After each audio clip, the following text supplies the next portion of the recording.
ដំនឹងសូនអូននៅទីណាអូនគឺជាផ្កាភ្លុកនឹងសំរងទីក្រុងម្ដាយអូនយំហើយព្រួយនឹកកូនរាល់ថ្ងៃលុយកាំងធ្វើឲ្យសោកសៅ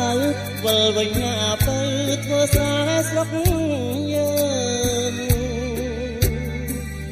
បានលឺដំណឹងផ្ដាំតាមអង្ការាអូនឈឺឬជាពុំ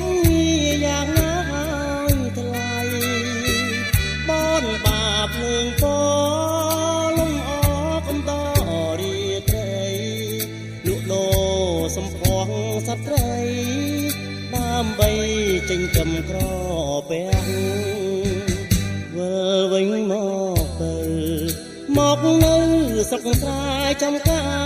រកុំខឹងនឹងប្រែវាសនាហើយកុំតវ៉ានឹងព្រំលិខិតបងចាំទទួលនិមលដោយចិត្តបរិសុទ្ធកុំលក់រូបកាយយកប្រាក់ជីវិតអូនធ្លាក់នៅរស់អើជ័យស៊ើបដំនឹងទៅបើនៅក្នុងបា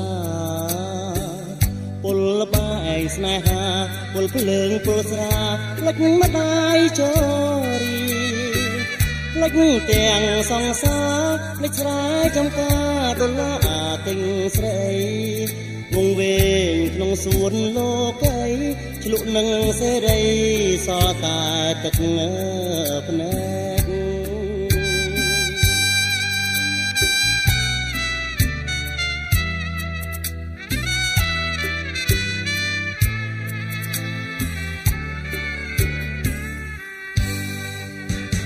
វិលវិញមកទៅមកនៅស្រុកស្រែចំការកុំខឹងនឹងប្រែវាសនាហើយកុំតវ៉ានឹងព្រំលិខិតបងចាំទទួលនិមលដោយចិត្តបរិសុទ្ធកុំលក់រូបកាយយកប្រាក់